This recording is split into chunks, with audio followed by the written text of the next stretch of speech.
مسلم است که رخ دادن هر یک صدمه نفرانی در اطراف بوده را ناراحت می‌سازد و باعث اضطراب نفرانی در محیط بوده می‌گردد. مهم است همه در روحیه و روان اشتراکداران هر حادثه سالهای سال ترس و هراس باقی میماند. تجربه ها بارها ثابت نمودند که پس از به وقوع پیوستن صدمه های نقلیاتی رانندگان واسطه‌های نقلیات بدون هیچ یک دیگر نافهمی مناقشه ها نموده در بیشتر موارد این عمل تا به زد و خورد جانی پا انجام می‌یابد.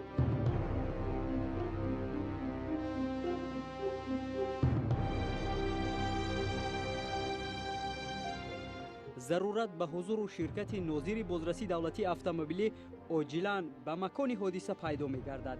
جمع‌شوی آدمان، انبوه مسافران و تنبشوی واسطه‌های نقلیات را در چنین حالت می‌توانند ناظران راه به تنظیم درآورند. دستور متدی تیار کرده است که هنگام صادر شدن حادثه ران نقلیات چی باید کرد. در بسیار موارد کارمند رانندگان نمی‌دانند که چیکار رفتار کنند. از این بیار بسیار بین رانندگان بحثی مناقشه زیاد میشه.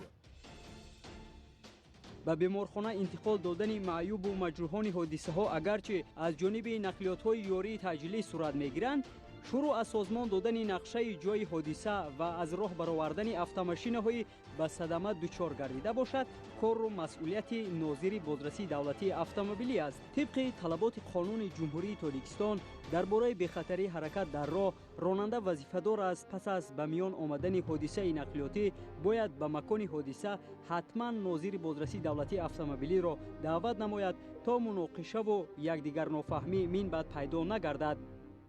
برای گرفتن معلومات از بازرسی دولتی اتومبیلی یگان مانعی امروز موجود نیست. امروز در کارمندان بازرسی دولتی اتومبیلی همه اینا یک برنامه هست با طراز کامپیوتری برنامه و میتوند که اون سالهای پیش که بود و کتاب و ورق زده کوفته شیند یک روز دو روز امروز برنامه هست. از این برنامه معین کردن می شود که حادثه روی داده است، اشتراکچی حادثه هست یا نیست، از اون معلومات کرد. اجرای عمل پیدا نمودن چنین طلبات و عهده‌داری میتواند در نوبت خود مشکلات رانندگان به حادثه مبتلا گردیده را سبکتر سازد، مخصوصا جهت برقرار نمودن حیات و سلامتی جراحت برداشتگان، مسافران و یا حالت تکنیکی واسطه‌های نقلیات. در چنین مورد مشکلات و مسائل سقوطی پیش می آید، یعنی بدون نقشه و معلوماتنامه ناظر راه هیچ نمیتوان کمک و جبران پولی خود را از سقوطی واسطه نقلیات به دست آورد. زیرا که اساس برای پرداخت سقوط پولی این معلوماتنامه از بازرسی دولتی اتومبیلی می باشد. از شهروندان خواهش می‌کنم که هنگام صدمه نقلیاتی واسطه نقلیات رو از جای حادثه نگرفته کارمندان بازرسی دولتی اتومبیلی رو دعوت نموده بعدا حادثه رو به خیر گیرند و بعدا با معلوماتنامه بازرسی دولتی اتومبیلی با تشکیلات سقوطی برای گرفتن سقوط پولی مراجعه نمایند، زیرا که اساس برای گرفتن سقوط پولی این معلوماتنامه بازرسی دولتی اتومبیلی میباشد. امروز چون دیگر کشورها اکثر از رانندگان در فکر آن که مبادا واسطه نقلیاتشان دچار این و آن حوادث گردد هم در حال اتومبیل‌های خود را از حوادث یا آفت‌های طبیعی سقوطه می‌نمایند، زیرا آنها الکی می‌دانند که احتیاج به مسائل مالیوی پیش می‌آید و یگانه راه رهایی از چنین مشکلات کمک پولی بخش و نمایندگی خدمات سقوطی در کشور میباشد.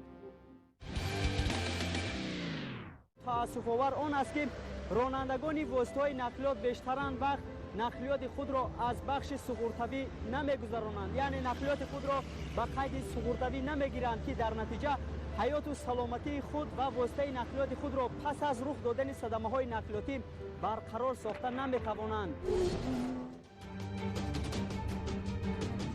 با مقصد ترقیات منبعده سیستم ملی سقوطه دولت و حکومت مملکت به این ساحه توجه نموده شروع از 3 فوریه سال 2002 تحت رقم 50 قرار مخصوص درباره برنامه میان مهلت ترقیات سیستم ملی سقوطه در جمهوری تاجیکستان همزمان قانون جمهوری تاجیکستان درباره فعالیت سقوطی از 23 ایون سال 2016 تحت رقم 1349 را به تصویب رسانید که مقصد اساسی آن تأمین حمایت منفعت‌های مال ملکی شخصان واقعی و حقوقی هنگام رخ دادن حادثه‌های سقوطی میباشد.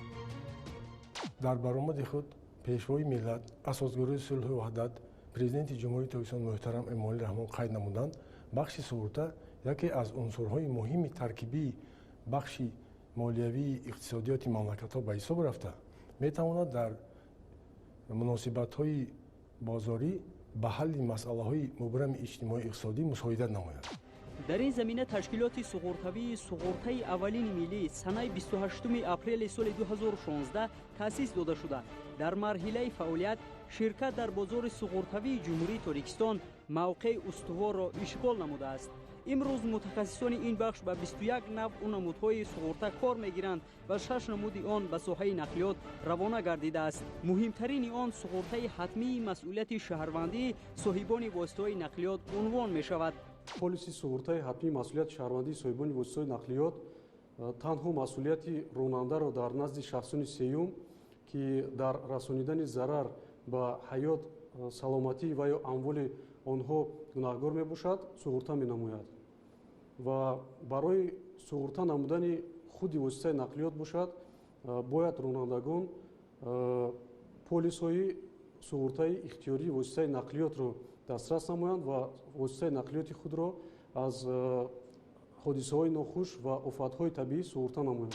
айни замон ташкилоти суғуртавии суғуртаи аввалини миллӣ дар бозори суғуртавӣ бо суръат инкишоф меёбад ва соҳиби иқтидори баланди кадрӣ мебошад. ҳадафи мутахассисони соҳа ин аст ки ронандагони воситаҳои нақлиёт пас аз ҳодисаҳои нақлиётӣ бо маълумотномаи бозрасии давлатии автомобилӣ ва аксу наворҳои зарурӣ ба онҳо муроҷиат намоянд ва маблағи ҷубронпулиро дар ҳаҷми муайян ба даст оранд, зеро он маблағ ба истилоҳ аз ронандагон аст, чун ронандагон ҳангоми гузаронидани автомошинаи худ аз нуқтаҳои муоинаи ҳатмии техникӣ солона нақлиёташонро суғурта карданд. 9000 сомон барои расондани зарар ба ҳаёт ва саломатии шаҳрвандон ки дар натиҷаи садамаи нақлиётӣ ба онҳо зарар расонида мешавад ва 6000 сомон барои амволи ки низ ба онҳо зарар расонида мешавад дар натиҷаи садамаи нақлиётӣ. имрӯз суғуртаи аввалини миллӣ барои зиёд намудани шумораи мизоҷони худ ҷавобгарии суғуртавиро зиёд намудааст. яъне ки аз пешбинӣ намудаи қонунгузории амалкунанда мо қариб 1 маротиба ҷавобгарии суғуртавиро зиёд намудем. мавриди баён аст ки ҳанӯз дар ин бахш нозукиҳо ба назар мерасанд.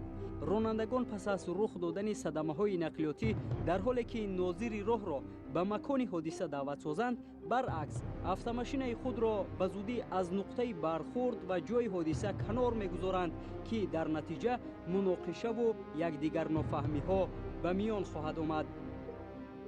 имрӯз мо бояд сатҳи дониши ҳуқуқии ронандагонро бардорем. соли 2017 қоидаҳои ҳаракат даро дар таҳрири нав бо қарори ҳукумати ҷумҳурии Тоҷикистон 323 аз нав қабул гардид ва нисбат ба қоидаҳои ҳаракат даро ки пеш амал мекард бисёр фарқияти калонам дорад ва ҳуқуқи ронандаҳоам дар он ҷо мушаххас гардонда шудааст.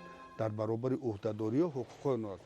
дар қоидаҳои ҳаракат даро пеш ин танҳо уҳдадори ронанда буду ҳуқуқҳояшон мавҷуд набуд. ҳар лаҳзаву сонияву замон метавонад дар ҳар куҷо ба ҳаёти осоиштаи инсон эҳтимоли рух додани ҳодисаи суғуртавӣ пеш ояд, махсусан барои ронандагон.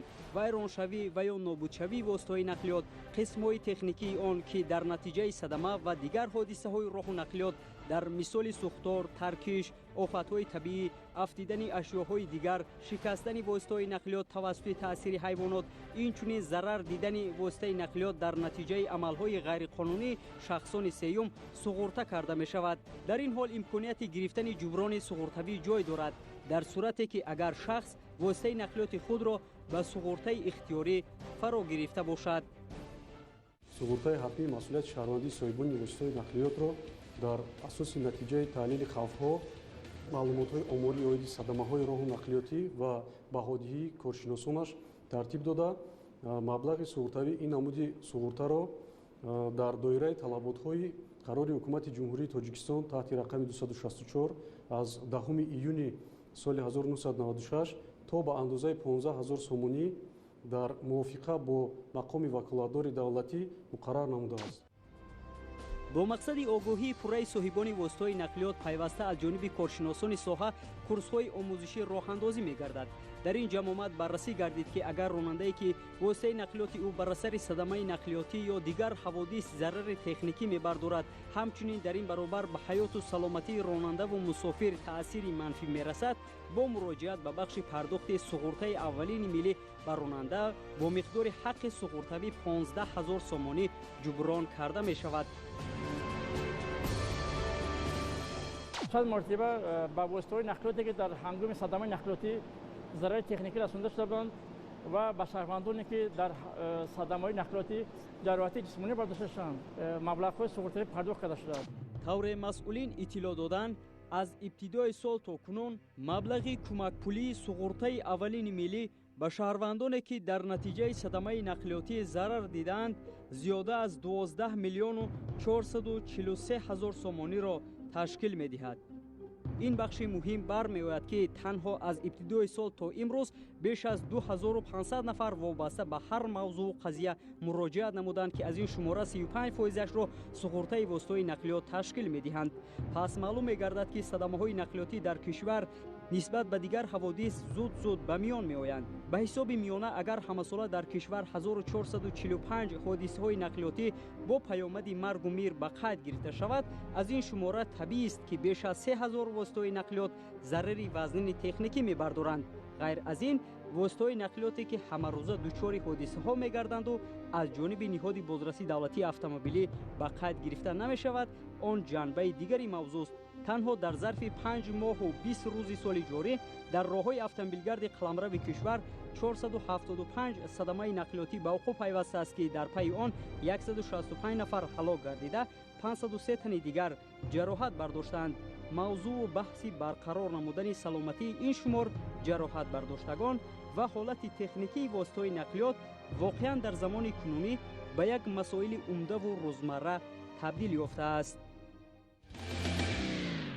ронандагон, пиёдагардон ва иштирокчиёни ҳаракат дар роҳ, шумо вазифа доред ки қатъиян ба аломатҳои дар роҳ буда риоя намоед то боиси рух додани садамаҳои марговари нақлиётӣ нагардад. дар ҳафтаи равон ба шумо роҳи сафеду бехатарро таманно дорем. ҳамеша саодатманду пирӯз бошед.